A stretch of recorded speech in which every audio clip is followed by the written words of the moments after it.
stand up, stand up. Stand up, stand up, stand up. Hello all, we're here again and I'm going to talk about the Auralic Altair G2.1. What a piece of kit.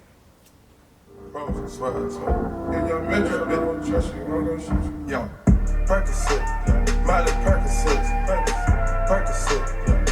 Truth be told, this is the second time I've recorded this video. The first time I skimmed the surface and I've gone to edit it and it just was not good enough. It wasn't good enough. Not because I didn't put the effort in, I always put the effort in. You know, I'll always make sure I'm well versed and well listened on a product. More listened than versed, but I'll always make sure I've had plenty of time with it before I shoot a video. But the amount of things it can do, I missed so many details. I probably covered 30% of what it could do. So, yeah, this is round two. First things first, the boring stuff. Alright, £5,299. It's a high-end streaming DAC. Alright, so it's a wireless streaming DAC is its DAC. £5,699 if you want an internal solid state hard drive that you can control with the app or on the unit. You can just pull in all your music to there and play it in such a way. All your full fat big files and all your normal CD files. You can use a CD-ROM plugged into the unit by USB. Something like the little Rose CD-ROM would be nice. You know, I've got one here. Haven't tried it with that, but I think the pair would be lovely together. We'll give it a go one day. The unit itself is an Altair G2.1. So the Altair name within Auralic's sort of hierarchy is their all-in-one. So their unit that will stream, it has a DAC, it has some form of preamplification and can control things like active speakers or can play out to amplifiers, to passive speakers, things like that. So as a source part of the system, it can do pretty much everything other than play records and CDs as a standalone thing.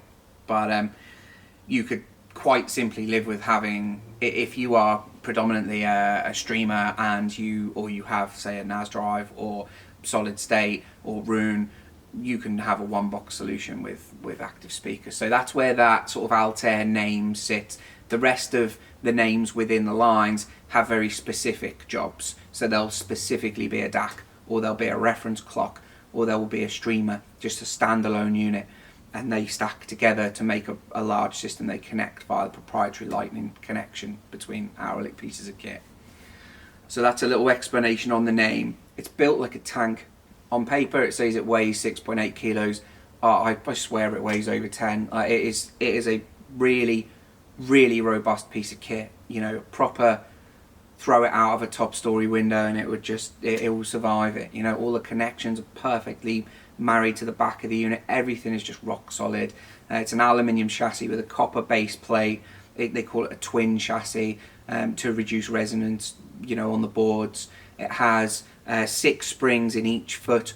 Each one of those are under a different tension. There's a different sort of preload to the spring. I don't even know why. I just love it. And you know, you can wiggle the unit. You know, it is decoupled from what it's mounted to. The finish on it is perfect. The looks of it, the design of it is really pleasant to have on the rack, as you can see. The feel of the knob, the sound of the R2R volume pot.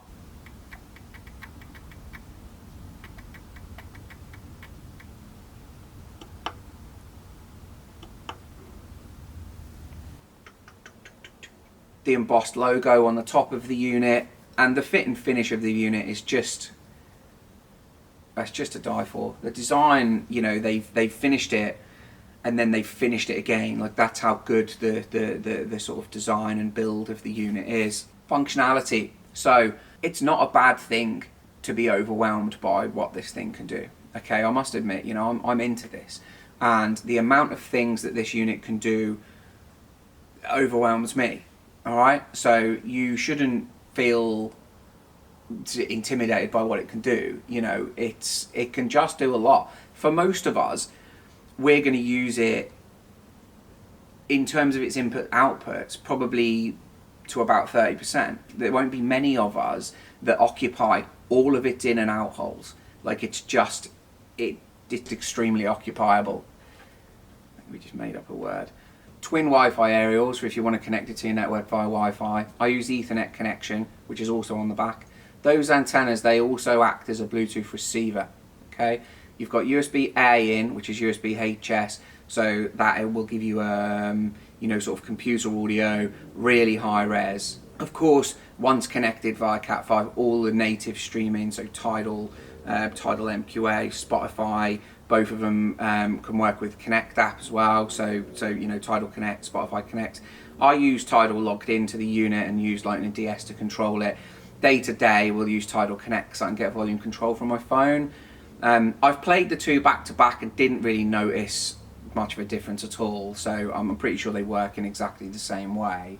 Hard drive input, so USB, standard USB hard drive input, Toslink input, digital coaxial input, because it is fundamentally a DAC, it's a wireless streaming DAC, as we've said. Yeah, so that's your sort of slew of digital inputs. Now it has analog input as well, because it's a source sort of hub component, so you can put things from the rest of your system in there and use it as a preamplifier. Phono stage, and no, the phono stage does not get converted AD, DA. Alright, it doesn't get converted like that. It goes straight to the volume pot and out it goes to whichever amplifier or speaker you decide to use. So those who bring that up and who are concerned by that, and I understand it, to keep the signal pure, you know, you want to not have those conversions in the line. This doesn't do that. Normal analog input, so if you have anything that you want to run a normal analog input from, if you want to use the DAC inside your CD player or something like that, I don't know why you would with a unit like this, it'd have to be extremely good. Or if you have something like a tape player or things like that that's just in your rack or tucked away, you can use that as a line in. So yeah, that's your sort of analog line in, phono stage, all your digital inputs. You've got an AS input on there as well, and then you've got balanced outputs and you've got line level outputs, so standard RCA outputs, both of which are controllable, so you can control the output voltage. As mine sits right now, it's default. It might be slightly high, but because I know that, I can keep my volume, you know, controlled. I don't have to go in there, turn the voltages down so I can get to max volume.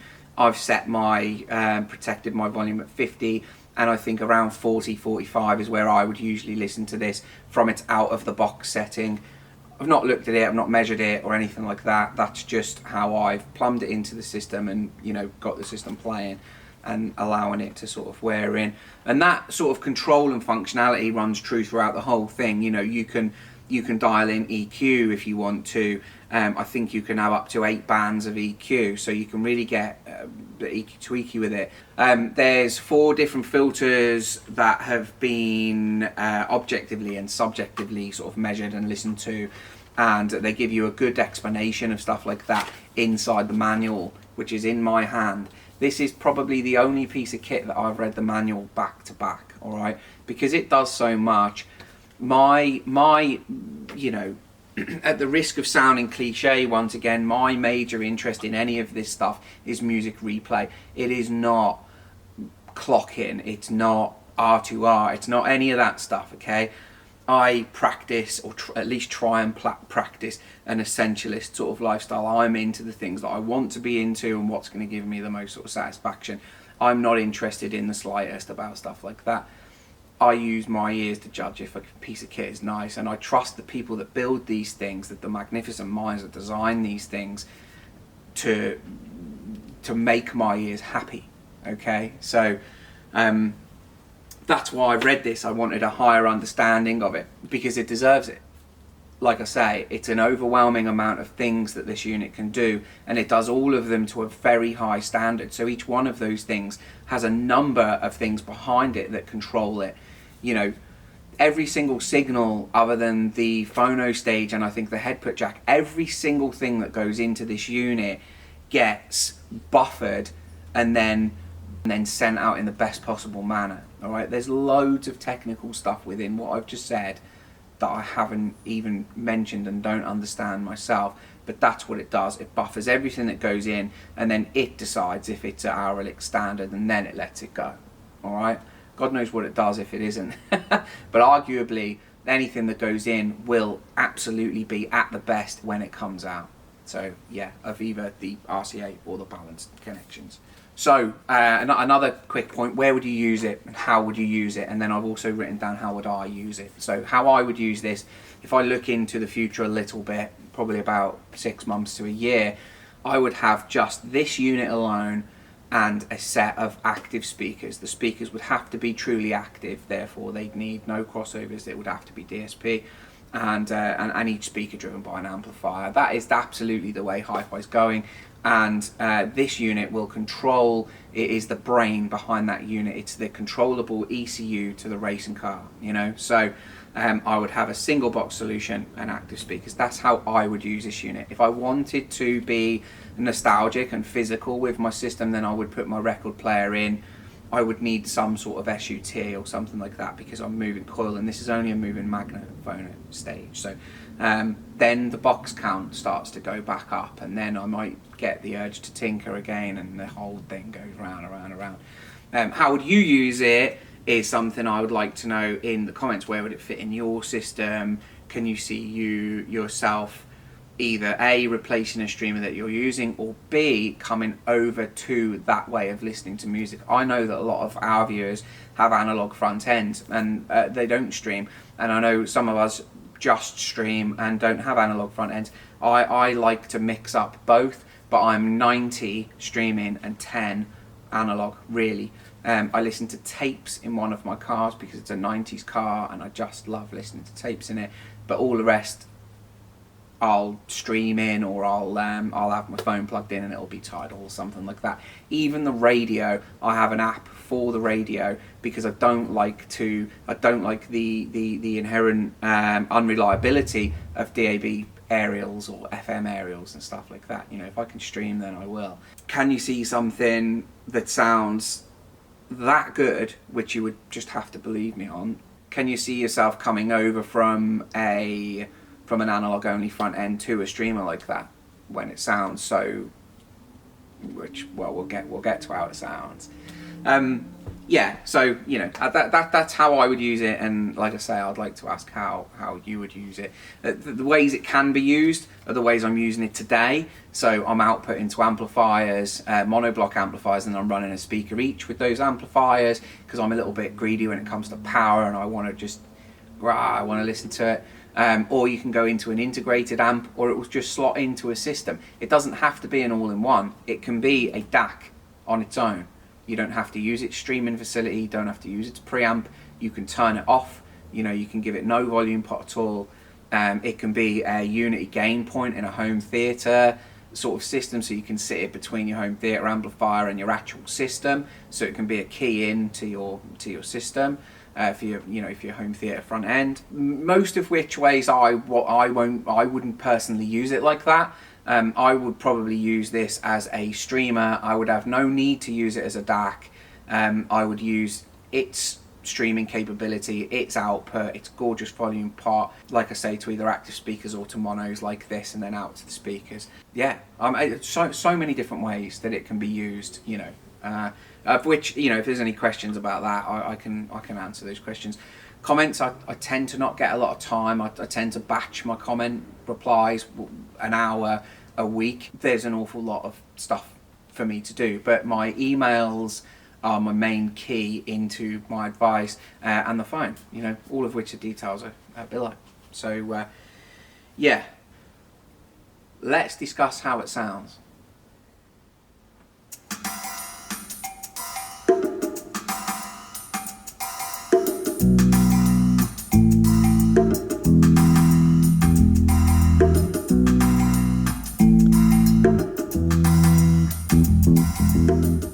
I'm having a bit of a revelation today. I've been here over 3 hours now.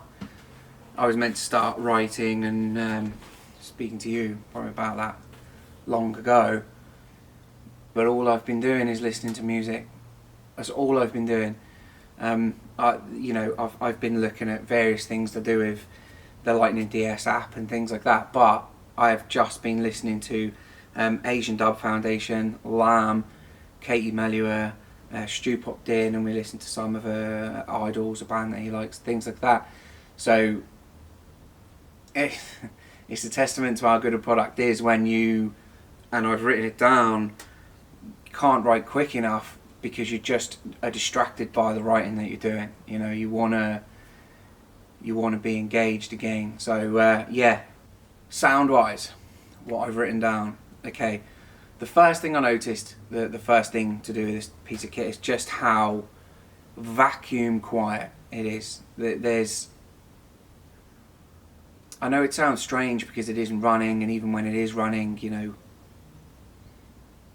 it's hard to describe the degree of silence that is there between any transients, between any dynamics. There's just this black hole of silence. It's incredible. It gives the music and sound so much more headroom and scale. It's ridiculous, you know. This system that I've put together today is a Dynaudio Contour 60i, Audiolab 8300 MBs, the mono blocks, one per speaker of course, and the Auralic Altair G 2.1 going out just via RCA. So there's still an upgrade to be had there. We could go out balanced to the amps, you know, things like that. So it's a really straightforward system. It's not cheap by any means. It's about £15,000 I think retail, but I'm experiencing some of the best stuff I've ever heard here, and it's to do with the streamer. I know the amps, I know the speakers, I know how good they are, but nothing I've put in the front end of them before now has sounded this good. Things like Katie Melua's voice, you know, there's certain parts of certain tracks, and I'll play a clip now.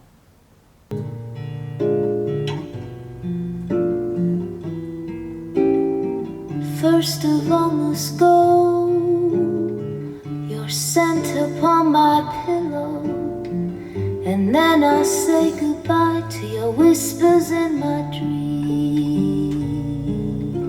and then our lips will part. You don't only hear her voice, you can hear the power in the sort of speed of the air that's moving around, that, you know, that pressure that needs to be generated for that sort of strength of voice. You can hear it, you can hear everything, you can hear the voice, you can hear the breath, you can hear the air. It's such a captivating sort of thing to listen to when it's played right, and I've never heard it like that before. Don't get that wrong. Air and breath are something that people use as, and I've used in the past as terms for sort of mid-range SQ and stuff like that. I'm literally talking about the air and the force of her, you know, outwards breath, as well as the sound her voice makes, is just, it's all there and you can hear all of it. The realism is just off the charts. Yeah, another thing that's relatively difficult to explain, and I doubt will come across on the video so well, but you know, you have to experience it. Another key feature to the Altair G 2.1 is how it deals with bass, right? You usually get one of two things. You usually get control, or you usually get output. You know, output and control are hard to get right at the correct level. Now I know that that's a subjective thing. Some of us may like more, some of us may like less. I probably like more than less. The way this deals with it is, you know, ultra low bass, all as far down as we can go, as far down as the speakers will allow, and then even sort of beyond. You get this really detailed ultra low end, which is really well controlled. Like I say, I know the speaker and I know they can play well, but that sort of low end definition is just, that's hard to come by. That's some high end stuff, that, you know. So I've put in my notes, it's not just extension, it's extension with definition. So whilst bass down there you can really, you know, tend to feel rather than hear, it will cue up fundamental frequencies that really do bolster that sound, you know. So yeah, it's a very extremely resolute low bass that isn't, you know, it isn't bunches of bass. We're not discussing a, you know, a bloomy bass or something that's uncontrollable. It's just that most of the time in most systems you will not hear that. It just won't be there. There'll be tracks in your collection that if you've never heard that, or that you've heard specific systems that can't do it, you won't realise that it has them notes there. That image or that sort of illusion of that bass, when you have the sort of resolution that this can dig out, becomes extremely real. So I've said the same about the mid-range as well. You know, it is the sort of mid-range realism, again, is just off the scale. Like, it, you know, I can't tell you that it has this that it does well, it has that it does well, you know, it's a little bit of that. I can't do that with this product. You know, I'm sat here just listening to it, just hearing things and enjoying it so much that, you know, there isn't really a thing it's doing wrong for me. It hasn't really got a character. It just seems to play everything in an extremely well defined and soulful way. This is another thing, you know, and this is from my notes too. It manages to remain as clinical as a high-end streaming DAC can, but without losing any soul. There's no lifelessness about it. Usually when something is that sort of clinical or analytical, it kind of loses a bit of soul, it loses a bit of character. It doesn't do that. You know, the richness and vibrance of music is all still there. It's a magic piece of kit. It really is. I'm hyper impressed by it as well, and I've used it in different scenarios. So I haven't just used it in this scenario. I've used it in multiple different scenarios, and there was certain characteristics to it. It was a little bit lively here and there and things like that. But that's from taking it out of its box. You've got to give it time. It needs sort of, I mean, mine's probably 50 hours in, so some would argue it's not. You know, it's not even started. But if it hasn't, I really look forward to listening to it more, because it's just got better and better and better as time's gone by. So yeah, cracking piece of kit. Another standout point from my notes as well is that I've never been so locked in. I've never been so sort of engaged by something. I've just really enjoyed this morning and the listening I've had. I've listened to this for a few weeks now, but this morning I've come in to shoot video. I haven't necessarily come in to listen. I wanted to listen to a couple of tracks just for that memory, just to, you know, top anything off that may have slipped. You know, I'm getting older now, you know. So and that enjoyment comes A from my love of music, and B, the better it sounds, the more I enjoy it. I think that in a nutshell is kind of what we all do, you know. So yeah, I've if my engagement level again was to 100, this has got me as close to 100 as I've ever been. You know, it's really has locked me in. So you know, my phone, I turned it off a while ago. My iPad's ran out of battery because I was using that for Lightning DS. That was on 65% when I got here, which is usually good for a couple of days. 3 hours and it's done. It's as dead as a dodo. It's nothing there. So yeah, that died a while ago. Which brings me on to another point as well. You know, the Lightning DS app.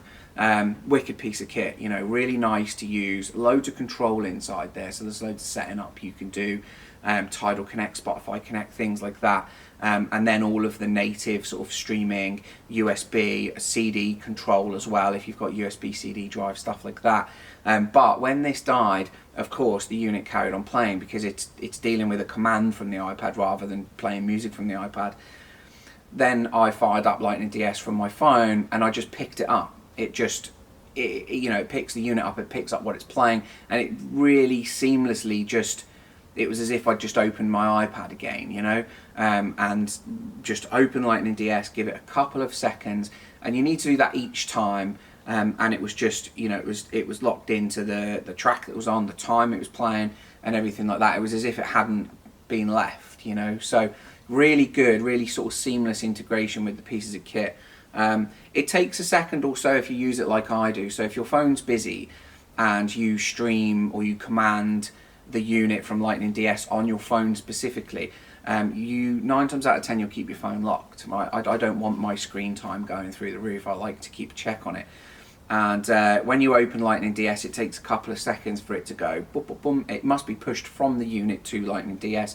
It then, you know, gets back to the track you're on. It gets back to that. But meanwhile, it doesn't stop playing at all. It doesn't interrupt anything. It's just that when you swipe up to look, you probably want to give it 2 seconds, and it just re-engages.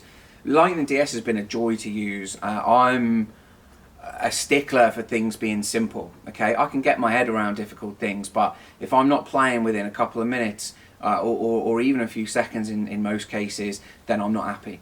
But Lightning DS has been a breeze. There was plenty of stories before that I'd read and heard from other reviews and things about how good Lightning DS was, and you know, typical, I think, for a tech head. I thought, well, you know, I'll be the judge of that. You know, what you might like might not be what I like, you know. So, but I can agree with those guys now. You know, the Lightning DS app as a manufacturer app, it really just pushes the rest of them aside. You know, there are some dreadful apps out there from manufacturers.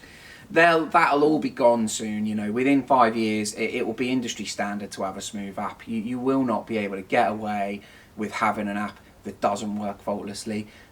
So you know, that'll all kind of weed itself out within the industry. I think it's shocking some of the products you can get. Some of the apps are just. That was it sound wise. You know, I finished my writings with really good.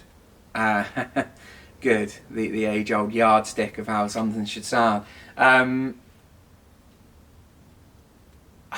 just can't tell you how good it is. I've had some real moving listening today. You know, I have to stop listening to Katie Melua at some point because it starts to put me in this weird zone, and I just become, you know, a shell of a man. You know, it just an emotional wreck. You know, so you've got to be careful with things like Piece by Piece and stuff like that, because they're real tear jerkers if you get too far into it. So yeah, and the more real it gets and the more you like it, the more of an effect that sort of stuff has. And yeah, you know, it's here. If it's in stock, it's next day. If it's not in stock, it's 7 to 10 working days. Like I've said, you know, they're a special piece of kit. So some pieces of kit like that we have to wait for. We sell them, you know, they're available to you, and they're available in the description. There's the URL. You know, what more can we do? You know, you're more than welcome to come here and either use my stuff or our stuff to stream to it. You can try the phono stage out, you can try different amplification with it. You can do all of that here and experience hopefully what I've experienced with the unit. For the channel, likes and subscribes as usual. You know, these are my Saturdays that I take up to do these videos. They help us in business, and they also help a lot of you guys. So, you know, if you're watching it and you like the product and you're looking for the product, speak to us first. We'll try our best to help you out, and we'll also try after the fact. Anything you can do for the channel, things like that, then please, you know, share it. Do what you like with it. If you've got any comments, make sure they're nice ones, because bad ones just get deleted. And this is Saturday the 23rd of July. It's 26 degrees in here, which for the UK is hot. So I'm going to go for a swim. Alright? Enjoy it, guys. Any questions, let me know. Alright, take it easy. I'm Carl. This is Studio in Car with a Studio Hi-Fi video. Stand up, stand up, stand up. Stand up, stand up, stand up. Stand up, stand up, stand up.